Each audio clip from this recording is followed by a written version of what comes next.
¿qué pasaría si el hombre más buscado de México y el personaje más querido de la televisión latinoamericana hubieran compartido algo más que una época? Lo que están a punto de escuchar no es historia oficial. No está en los libros de texto ni en los noticieros de las 8. Es la pregunta que nadie se ha atrevido a hacer en voz alta. Hasta hoy. Quédense hasta el final, porque lo que viene va a cambiar la forma en que ven dos de los nombres más conocidos de México. Antes de continuar, si eres nuevo en este canal, suscríbete ahora mismo. Cada semana traemos historias que los medios no cuentan, análisis que van más allá del titular y preguntas que incomodan porque son necesarias. Dale clic al botón de suscripción, activa la campana y bienvenido a la comunidad. Corría la década de los 90. México era otro país, o al menos eso nos gusta creer. Las calles olían diferente, los colores eran distintos y la televisión era el centro del universo familiar. No había redes sociales, no había streaming, no había 1000 pantallas compitiendo por tu atención. Había una sola pantalla, en la sala, encendida después de la cena, y en esa pantalla reinaba un niño descalzo, huérfano y travieso, que vivía en un barril de madera en una vecindad imaginaria. Se llamaba el Chavo del Ocho, y lo conocía absolutamente todo el mundo. Roberto Gómez Bolaños, mejor conocido como Chespirito, había construido algo que pocos creadores logran en toda una vida. Un personaje que trasciende fronteras, clases sociales, idiomas y generaciones. El Chavo no era solo un programa de televisión. Era un fenómeno cultural que unía a México con Argentina, a Venezuela con Colombia, a Guatemala con Chile. En cada país latinoamericano había una televisión con ese mismo niño en la pantalla, haciendo reír a familias enteras con sus travesuras inocentes, su hambre eterna y su ingenuidad desarmante. Al mismo tiempo, a miles de kilómetros del estudio de televisión donde se grababa esa comedia, en los cerros verdes y pobres del municipio de Minatitlán, en el estado de Colima, un niño llamado Rubén Oseguera Cervantes crecía en un mundo donde la televisión llegaba cuando la luz eléctrica lo permitía. Un mundo donde la inocencia no era un recurso cómico, sino una vulnerabilidad peligrosa. Un mundo donde crecer rápido no era una metáfora, sino una necesidad de supervivencia. Dos niños, dos Méxicos, una misma época. Imaginen por un momento esos dos países que coexisten sin verse. En uno, los niños de toda América Latina ríen con las ocurrencias del Chavo. Un personaje sin padres, sin dinero, sin futuro claro, que sobrevive gracias al ingenio y a la bondad accidental de una comunidad que lo ignora tanto como lo tolera. El Chavo come cuando puede, generalmente tortas de jamón robadas o regaladas. Duerme en un barril porque no tiene otro techo. Y sin embargo, siempre sonríe, siempre perdona, siempre vuelve al mismo lugar, al mismo barril, al mismo vecindario, como si el mundo fuera de esa pequeña y cómica dimensión no existiera, o simplemente no importara.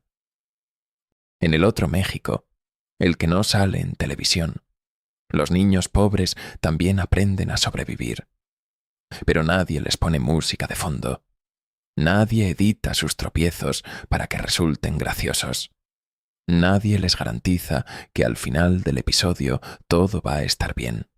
En ese México, los cerros no son escenografía, son territorio. Y el territorio tiene dueños que no aparecen en los créditos de ningún programa. Rubén Oseguera creció en ese segundo México, el que existe en paralelo al primero sin que el primero quiera reconocerlo, el que alimenta de mano de obra, de silencio y de resignación a un sistema que luego le da la espalda. El Chavo hacía reír la pobreza. Pero la pobreza, la de verdad, la que se huele y se toca, no siempre tiene ganas de reír. Aquí es donde la historia se pone interesante. Y es importante decirlo con claridad. Lo que sigue es especulación narrativa. Es un ejercicio intelectual que conecta símbolos culturales con realidades sociales. No es una acusación, no es un juicio, y no es historia comprobada. Es una pregunta disfrazada de análisis, y las mejores preguntas son las que más incomodan. Dicen algunos estudiosos de la cultura popular mexicana que El Chavo del Ocho fue, sin saberlo, el primer manual de supervivencia para los niños pobres de América Latina. Piénsenlo un momento.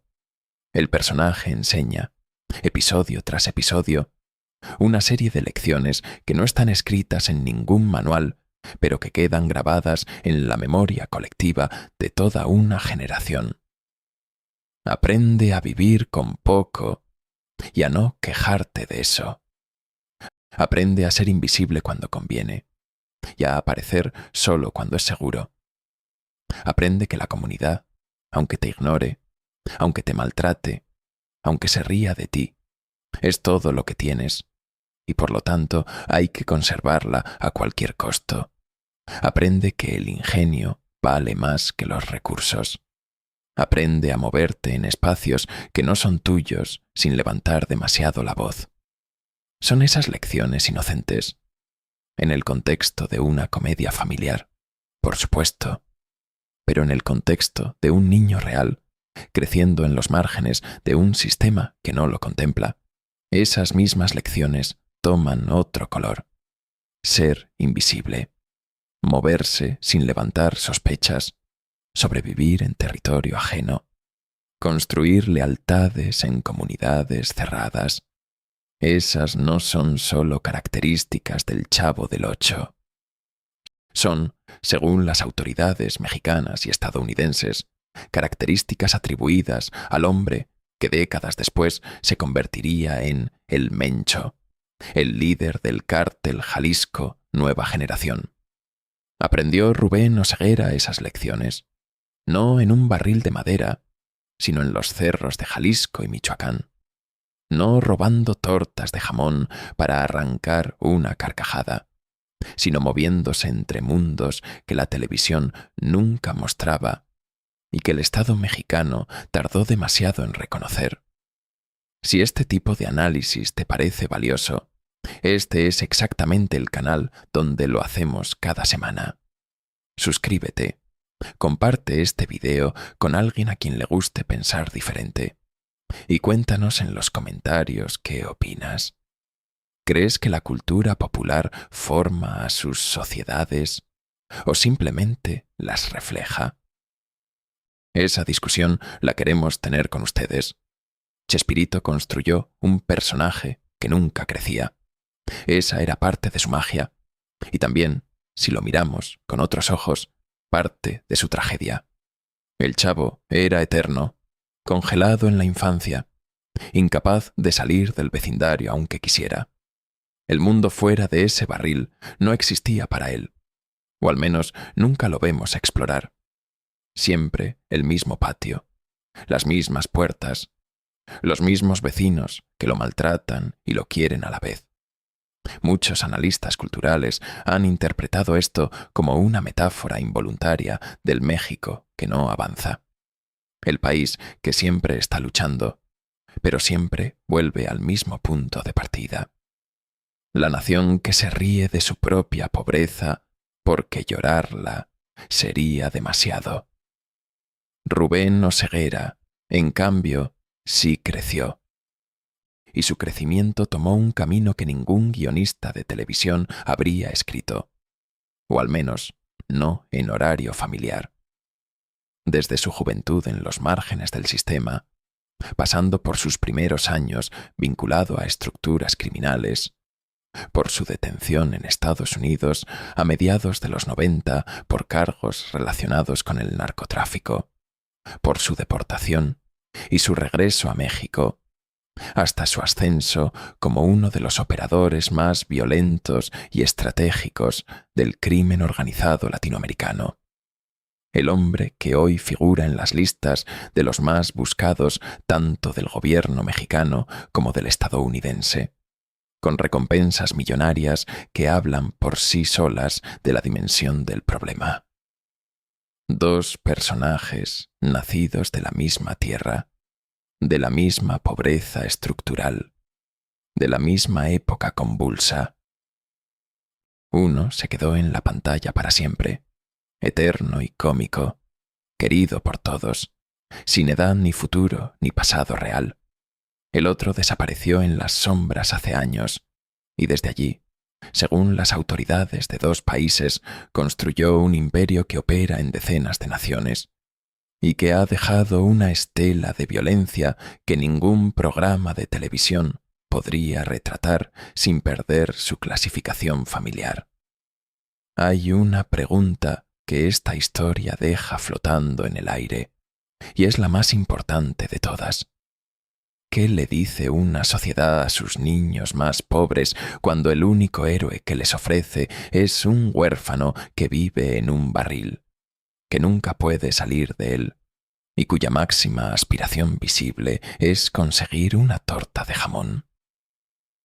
¿Qué mensaje transmite una cultura que durante décadas eligió reírse de la pobreza en lugar de cuestionarla?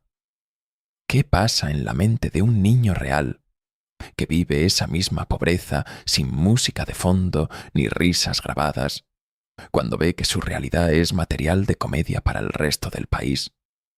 No estamos diciendo que el Chavo del Ocho sea responsable de nada.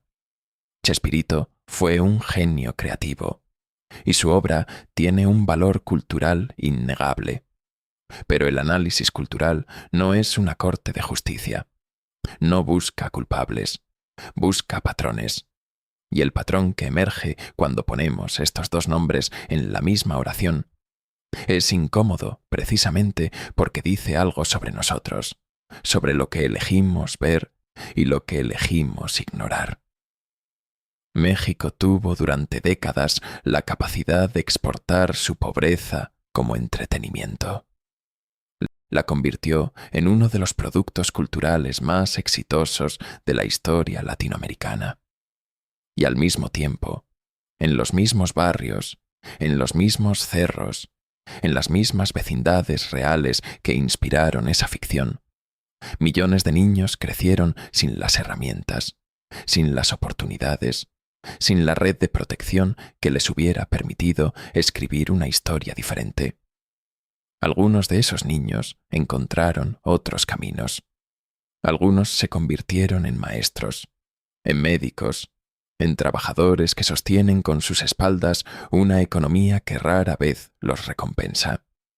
Y algunos, los menos, pero los más visibles, encontraron en las estructuras del crimen organizado la única institución que parecía dispuesta a ofrecerles lo que el Estado nunca pudo: identidad, pertenencia, recursos y poder.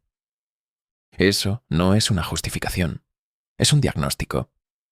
La historia de Rubén Oseguera Cervantes no es la historia de un villano de caricatura. Es la historia de un sistema que falló de manera sistemática y que luego se sorprendió de los monstruos que esa falla produjo. Y la historia del Chavo del Ocho no es la historia de un programa inocente y sin consecuencias.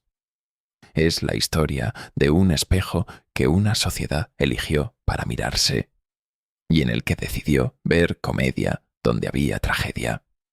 Dos historias, un solo México.